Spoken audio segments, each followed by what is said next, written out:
आइए बात करते हैं सुर के बेताज बादशाह पावर स्टार पवन सिंह के बारे में। ये क्या रिकवरी दे पा रहे हैं। तो एक साल पीछे का और एक साल अब का। खैर, इनके कृपा से नया साल, होली और फिल्म के गाने को पूरा जोड़ दीजिए तो पूरे 10 गाने जो है वो रिलीज हुए हैं इस 2025 में। और इस 10 गाने में से अगर सबसे ज्यादा सुपर डुपर हिट कोई गाना हुआ है तो ये 2 गाना हुआ है। इस 2 गाने का कॉस्टिंग निकालते हैं तो ये गाना जो है वो पवन सिंह के जन्मदिन के दिन रिलीज किया गया था। और इस गाने के बारे में बात ये था कि ये गाना दुबई से बन के आया है, इसमें बहुत ज्यादा मेहनत किया गया है, साउथ से एक्टर को बुलाया गया है, एक्ट्रेस को बुलाया गया है।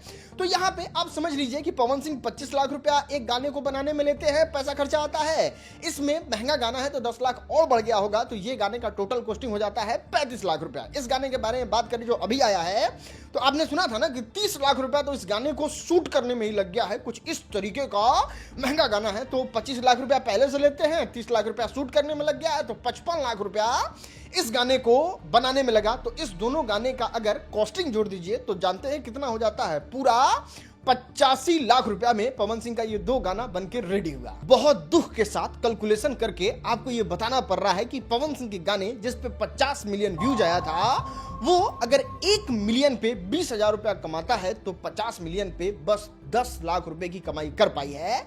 चलिए, अगर इस साल भर में ये गाना 50 मिलियन और चला जाता है तो इस गाने पे बस कमाई होगा, जानते हैं कितना? 20 लाख रुपए। और इस गाने में प्रोड्यूसर ने फूंक दिया है 35 लाख रुपया। और बात करें 55 लाख वाले गाने के बारे में तो ये गाना अगर 1 मिलियन व्यूज का 20,000 रुपया कमाता है तो 31 मिलियन व्यूज का मात्र कमाया होगा 6,20,000 रुपया। सोचिए इस गाने को बनाने में ग्लोबल म्यूजिक जंक्शन को कितना बड़ा नुकसान हुआ। और बात करें पवन सिंह के एवरेज व्यूज के बारे में तो वो होता है 11 मिलियन। मींस अगर कोई म्यूजिक कंपनी वाला 25 लाख खर्चा करके पवन सिंह का गाना लेता है तो उसको एवरेज के तौर पे मात्र कमाई होगा 2,20,000 रुपया। और ये है प्रोड्यूसर का घाटा, ये है प्रोड्यूसर का लॉस भोजपुरी फिल्म इंडस्ट्री में। भगवान कसम, क्या प्रोग्राम दिखा दिया तूने। सच कहो, जिंदगी में 2 बार खुश हुआ हूं। एक दिन जब देश को आजादी मिली थी और एक दिन आज।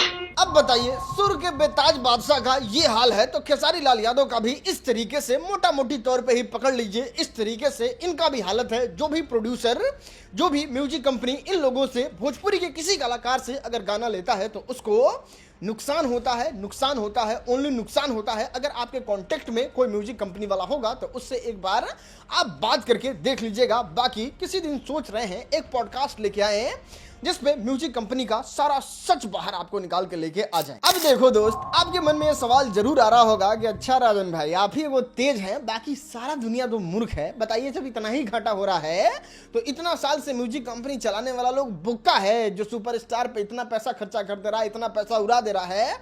उन लोगों को बुद्धि नहीं है, उन लोगों को शौक है कि 50-50 लाख रुपया, 15-15 लाख रुपया का नुकसान करके किसी सुपरस्टार से गाना गवाएंगे। तो हाँ, आपका भी कहना एकदम सही है, लेकिन आप इसको बस ऐसे समझ सकते हैं कि जितना आप 50 रुपया लगा के ड्रीम 11 पे करोड़ों रुपया कमाने के बारे में सोचते हैं, उस तरीके से ही ये म्यूजिक कंपनी वाले बड़े सुपरस्टार से गाना गवा के करोड़ों रुपया कमाने के बारे में सोचते हैं। अब देखिए, शिल्पी राज हो, शिवानी हो, टुनटुन यादव हो, नीलकमल सिंह हो या फिर भोजपुरी का कोई सुपरस्टार हो, हर साल कुछ ना कुछ ऐसे सुपरस्टार होते हैं जो 500-600 मिलियन वाला एक आध गाना उनका निकल के चला ही जाता है। और सारा गेम यही है और सारा म्यूजिक इंडस्ट्री यही टिका हुआ है।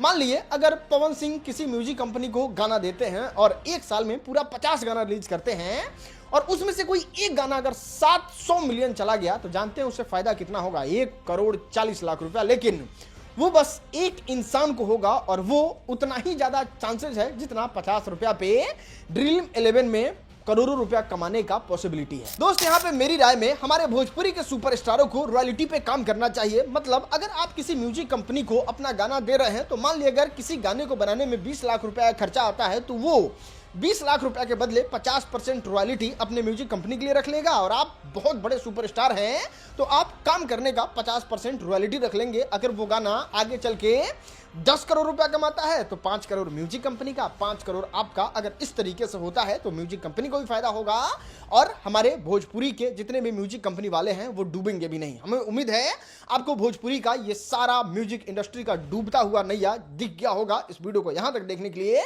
आपका बहुत बहुत शुक्रिया दोस्तों।